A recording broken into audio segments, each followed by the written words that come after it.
Kaya nga na sinabi ni Tito Mars, total nag-iingay naman si Tito Mars. Yung parang, alam mo yun, dapat maging ano rin. Maging handa talaga ako sa bashing. Tama naman siya. May tama din siya.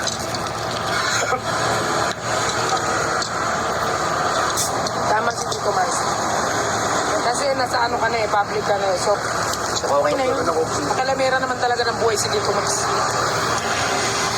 Kahit may sarili siyang buhay. Tsaka ang sabi nga ni Tito Mars, diba? Walang personalan, trabaho lang. Tito Mars is the best. Among the rest. Tara, kain tayo sardinas.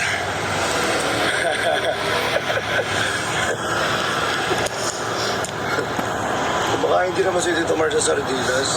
For Marty the lang. content lang naman. Oo, Marty lang. Kunyari lang hindi siya kumakain para ibas yun. Sayang eh. Sayang din naman kasi yung kita eh. Pero yung kaartihan binabagay sa mukha, no? Oo. No? Buti na lang ako na Marty. Ayoko masyadong naging baka kumita. Bagay naman sa kanya yung ribbon eh. Na pink. So next time hindi na ako iiyak. Magiging matapang na lang ako like him.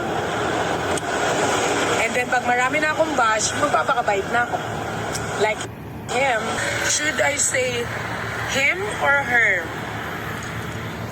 Tingin ko mas bagay yung him. Respect mo dapat eh, sir. Oh, okay. Sir. Ba't meron siyang ribbon? Hindi naman bagay. Forward na lang sa sakyan.